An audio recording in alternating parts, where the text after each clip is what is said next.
Good morning. It's a great day in Orangeburg. Just doing a little update on my garden. Um, these are the moringa plants that I had ordered from Newman Nursery. I ordered about 20 of them, and this is where I'm at right now. Some of them are hanging on, some of them didn't make it. The big pots, I put 2 in each, and as you can see, some of them are still trying to survive. So today I'm just going to add some nutrients. I put them outside. I think it was been a week or two. We've gotten a lot of rain, so they've had a lot of water. But I put them here so that they could, I guess, harden off, so to speak, just to see if they could get stronger by being in a little bit more light. So that's what I plan to do today. Let me give you a tour also of the banana trees and the croton that I had planted by the pool. As you can see, they've gotten really tall. They're thriving. I had them over here, one on each side, but they were getting too much sun, so I put them over on this side so that they could get more shade. They still get a lot of sun, but they get more shade during the day. And as you can see, the croton, the color has come out of them. They will have more red, but because of the sun, they're more yellow. But the banana is doing pretty good. These are the elephant ears, and they're still coming along. I thought they were gonna die, but they've been doing good. And as you can see, the banana tree has some pups. So here's one, and here's one. So there's some pups coming out of there.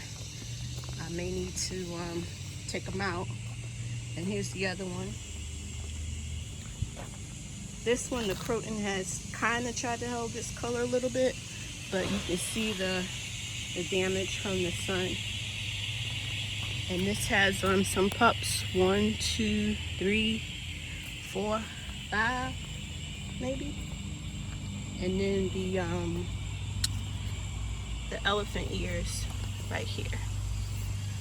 So that's how these guys are doing. I'm actually pretty impressed with their growth. I love looking at them as I stare out my window.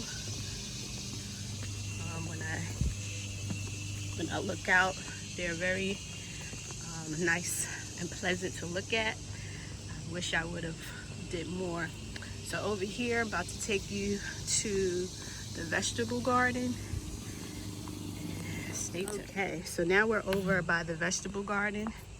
Right here is where I planted the lamb's ears, and they've been flourishing. They've been doing pretty good. They've taken a lot of water in, like I said, the past couple of days. And this one right here, the purple, I forget the name of it, Purple Prince, I believe that's the name. This one has taken a beating from the sun, so you can see how some of the leaves are green instead of purple, but it's holding up pretty well. It's getting big. Back here is a rosemary. As you can see, it's pretty scarce. There's another one over here. You see the containers that I had put together. They're doing extremely well. They get a lot of sun.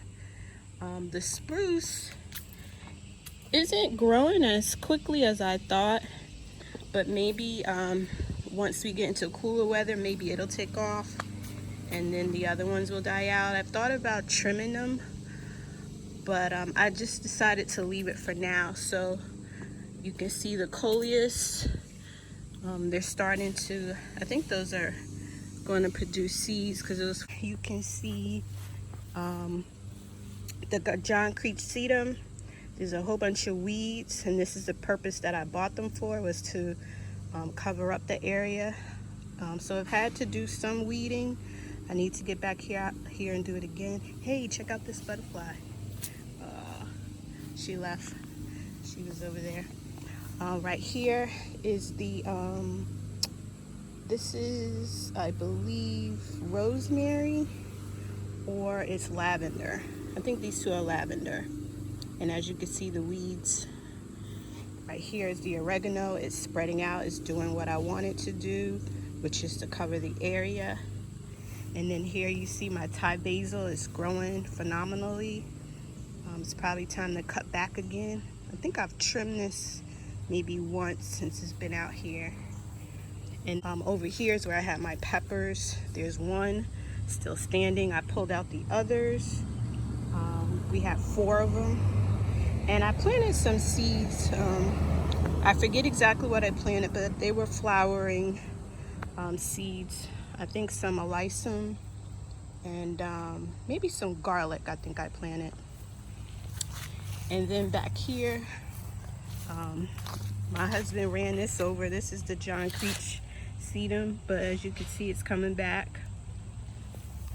And then back here, I had put my pumpkins. So remember, I was planting pumpkins, trying to do them in the front. And I decided to put one here and then one over here, right here.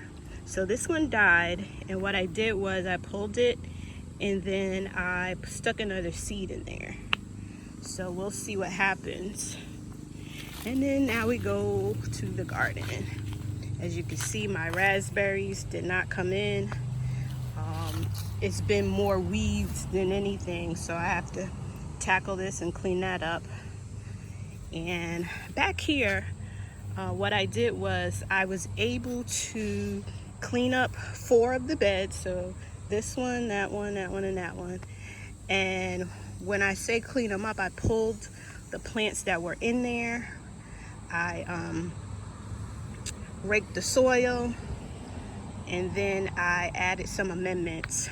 The 3 that I always use, the triple phosphorus, the muriate potash, and the blood meal. So I added some nutrients, then I covered it with the cardboard, and then added some mushroom compost, and then the wood chips. So these right here are okra, and I planted 3 of them. So there's 1, 2,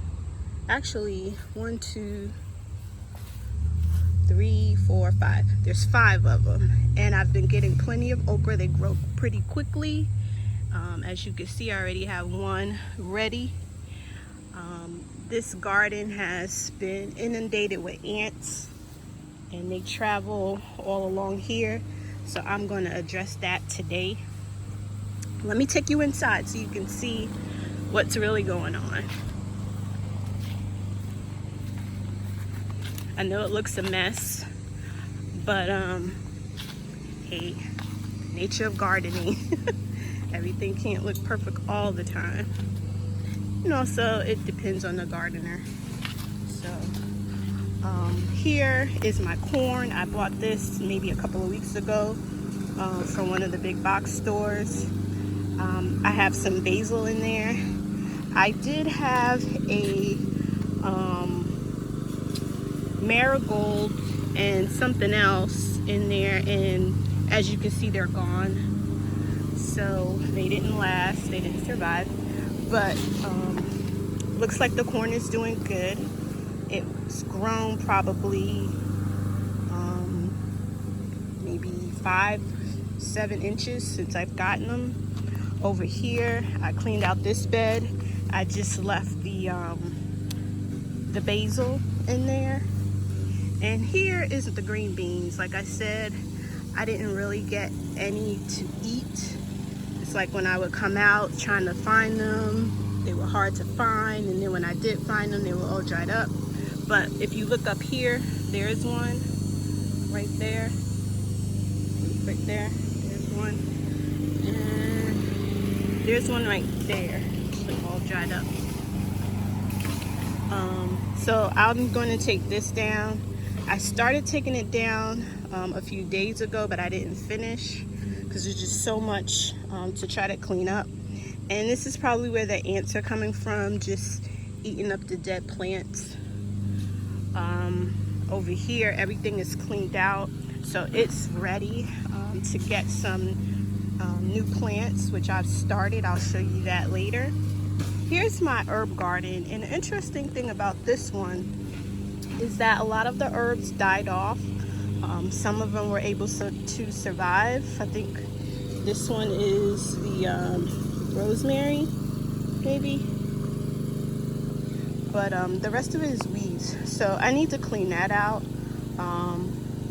The ants are just using it as a highway to get from one side to the other. But this is going to be filled with some vegetables, probably my leafy green veggies. And then over here is my lemon. And I was a little disappointed with my lemon because see these right here? They've been there, it feels like forever, and they haven't gotten past that point. And I also think that I had some other ones, but I think maybe a bird or something took them, I don't know. So today I'm going to use Lead Farmer 73's technique, and I'm going to add some crushed eggshells, and then I am going to add some coffee grounds, and I'm just going to mix it up in there, and hopefully that helps. I'll try to keep on top of it. This is the bed that I'm going to tackle today. I'm going to clean it up. As you can see, the zinnias, the leaves have been attacked. Not sure what that is, but it's probably some kind of maybe the white fly, I don't know, something. And then over there is the green beans, and again, I never really got anything out of them. Maybe once I take them down today, I'll see some pods. But this just, this kind of happened from the sun and the rain, and you know, just took over out here, and then me not coming out and addressing it right away. So shame on me. Here's my watermelon, and the watermelon, they have been coming up, but because I tried the vertical gardening, it didn't quite work as well as I had hoped. I needed stronger panels, and I needed to support my fruit, and I didn't do that. So this is what I get. Right here, I actually did this to kind of help it along. But I do have some still trying to grow, and it's been difficult to figure out when are they ready. I think it's when it starts to turn brown by the stem. So some of them I've picked a little early because they've, you know, fallen off. Over here is my sweet potato, and so far I've only picked 2. I'm going to pull that. I don't know if I'm going to get to that today. I should. I'll try to do as much as I can. And then over there, I don't know if you can see, but there is a watermelon forming. I'll try to zoom in. See that? There's a baby watermelon. And as you know, my strawberries never came in, so that was just dead over there. So yeah, there's a lot to clean up in here. Sometimes I get overwhelmed, but I do try to tackle what I can, and that's how these 4 beds got cleaned up. And I thought about restructuring the garden, changing the design, but I think that'll be more work than I'm ready to do right now. So right now I'm just going to focus on cleaning up this bed today, and not sure about the rest of the beds. So I thank you guys for watching. Again, these are my blueberries, so nothing happened with these this year. They kind of just, nothing happened. So yeah, so that's an update. Thank you for watching, and enjoy the rest of your day.